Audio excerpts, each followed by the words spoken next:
Welcome once again to the Ohio State of Mind, a show powered by Scarlet and Gray Sports Radio. Alongside Tyler Danburg, I'm Caleb Spinner. We're going to be talking a lot of basketball today, both on the men's and women's side of things. A couple unfortunate outcomes that we got to break down from this week. But before we get started, as always, new episodes premiere once a week on Friday rather than the previous twice a week. That's a change we've made here in the season 2 in the last bit over the last few episodes. And then we are no longer uploading to SoundCloud. I know I keep saying it, but I just want to make sure that everybody knows where to find these episodes.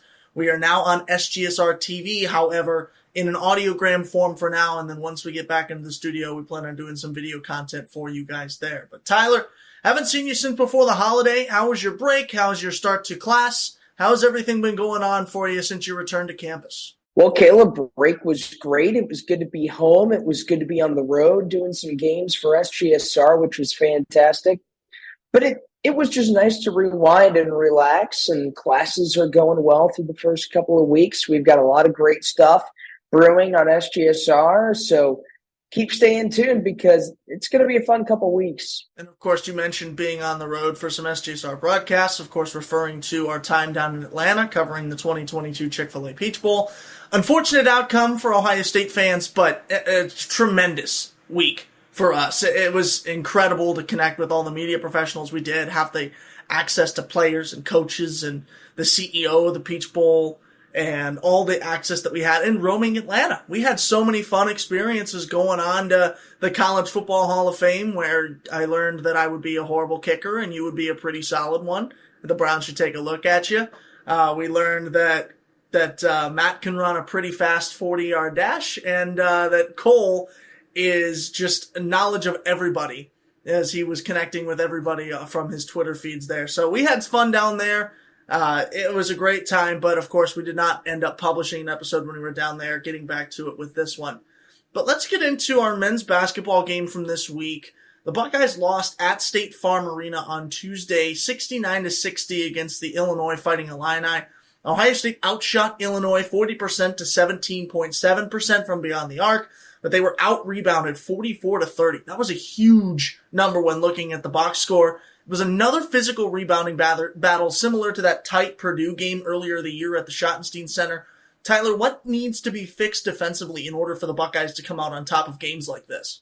Well, defensively, it comes down to rebounding because Chris Ullman said coming into the season, and he's been harping on it all throughout the year, that in order to win games, Ohio State in the Big Ten in conference play, they're going to need to out-rebound teams. And even when you get out-rebounded by just a couple boards, you're still usually in the game. And it's incredible that Ohio State was in this game, only losing by 9, with how slow they started, how they went into the half down big, and then on top of that, losing the rebounding battle by the margin that you pointed out.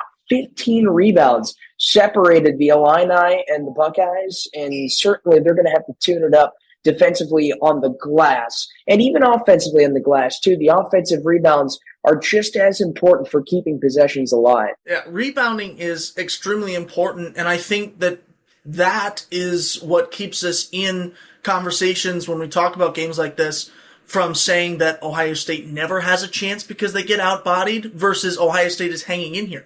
You remember, Purdue is number 1 team in the country, if I'm not mistaken, I believe they still are, and Ohio State only lost to them by a handful of points, keeping it in with Zach Edey, who I don't understand how he still has eligibility left. It seems like the man has been rocking around West Lafayette for longer than I can remember, in a Stetson Bennett kind of way, but he just continues to dominate this conference with his extreme size. But Ohio State has the weapons to do. They have the weapons to eventually get wins like this. It just seems like it's a physicality and rebounding question more often than not. And a lot of that's due to their height. Felix Akpar is their tallest player. He's 6'11", and he has came along really nicely, Caleb, because ever since that Purdue game, when he played the best basketball of his young college career against Zach Edey, he's been able to show that he can execute and perform at a high level. But he's still Zed Key, although he's been a little bit injured over the last couple of games, he's still their guy. He's 6'8". So it comes down to height. When you look at the physicality of Ohio State, that is their MO. they don't have a lot of height, so they're going to have to match it in physicality. The Buckeyes fall with the loss to 11-9 on the season, 3-6 in the Big Ten. Still a hefty schedule to go in terms of conference opponents. The chances of missing the NCAA tournament grow with each loss for Ohio State. This has been something that's been thrown around about potentially making the NIT versus the actual big dance. I'm not too much of a supporter of this. I don't think Ohio State will miss the tournament. I think they're going to be fine. They'll stick in it. It's no chance that they'll miss it here, at least right now, pending something drastic. But how likely is that to you that Ohio State would have to settle for the NIT and not the actual March Madness tournament? I think that's highly unlikely, partner. I think Ohio State, they'll make the NCAA tournament because we have a lot of basketball left to be played, and they have a gauntlet of a conference schedule where if they can get some Big Ten wins against some prime opponents, they will definitely get the vote of the committee and get the vote of all bracketologists all around the country. And if you look at this stat, Caleb, and I know numbers are just numbers, but just to give you some context, Ohio State, their record does not indicate how good they've been, how close they've kept games, how they should have won some of these games. They are the unluckiest team in Division I men's basketball, according to Ken Palm. That's 363 out of 363. Now, there's a lot that go into unluck.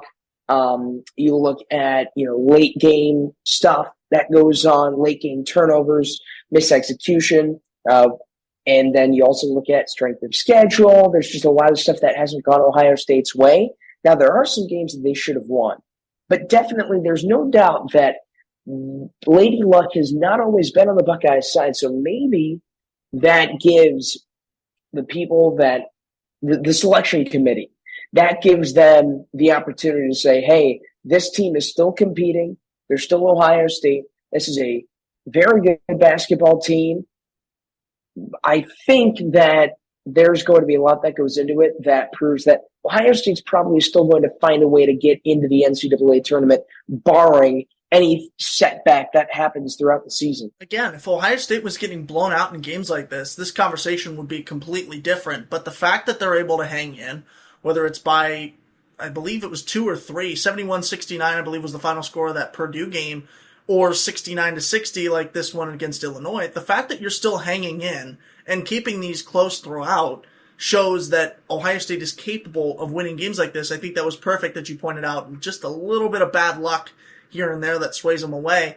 But while the men's team is almost becoming familiar with losing on an every other night basis, given that the record is almost 500 at 11-9, just short of that 10-10, the women's basketball team has not had much experience with losing. Dare I say this one time here so far through the season when they lost a shootout on Monday against the number 10 Hawkeyes, 83-72, led by Caitlin Clark, who is no stranger to the Big Ten spotlight. Ohio State only held a lead for 4 minutes and 23 seconds of the game, and they were out. Ohio State only held a lead for 4 minutes and 23 seconds of the game, and they were out-rebounded by the Hawkeyes by a whopping 20 boards, 51-31.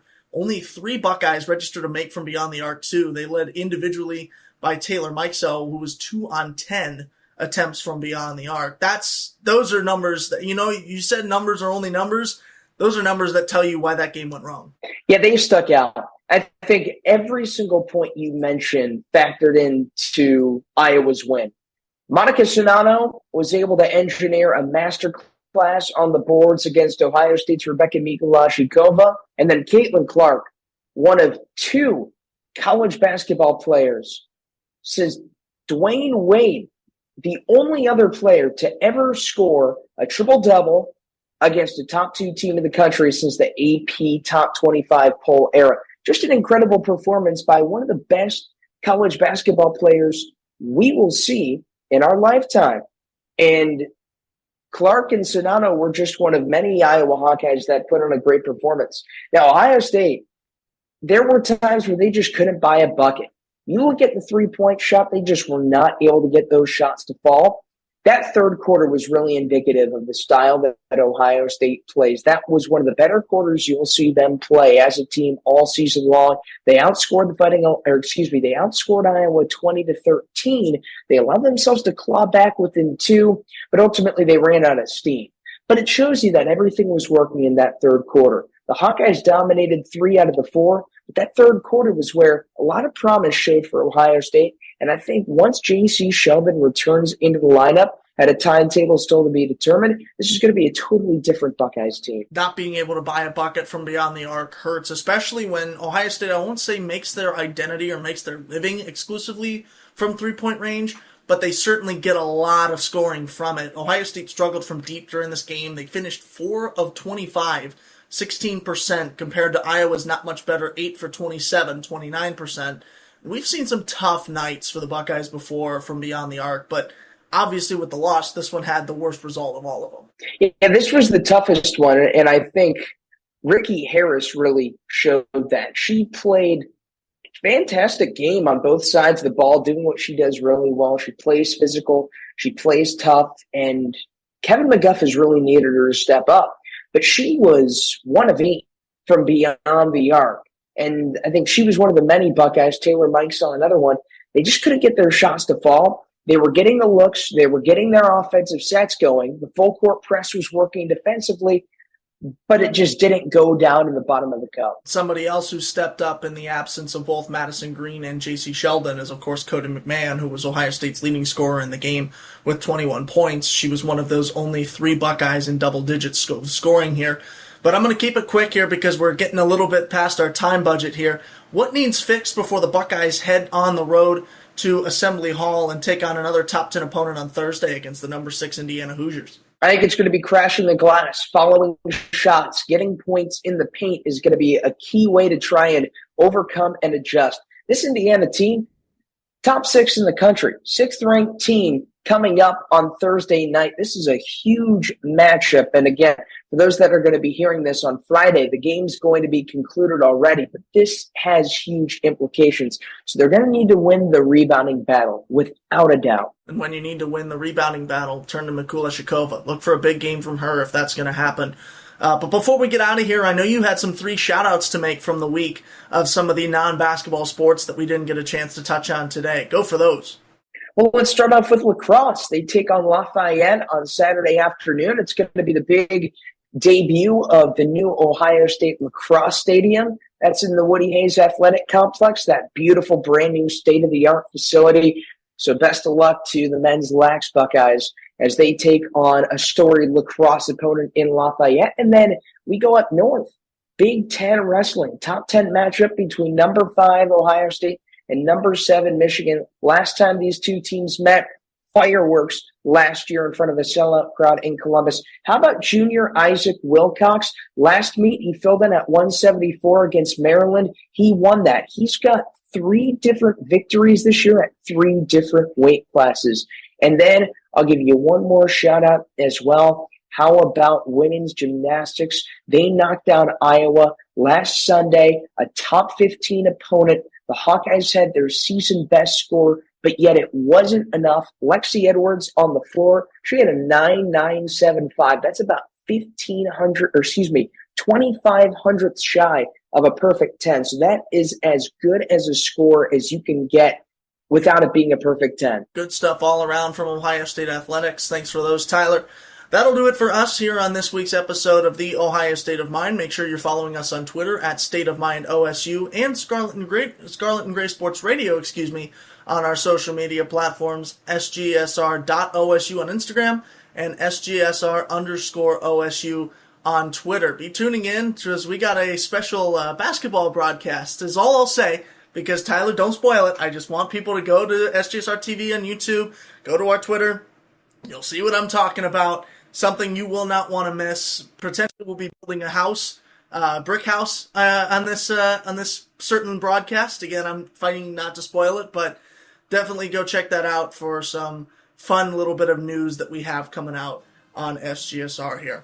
But for Tyler Danburg, I'm Caleb Spinner. Until next week, that'll do it for us. We'll see you next time. But for now, that's the show. We're out of here.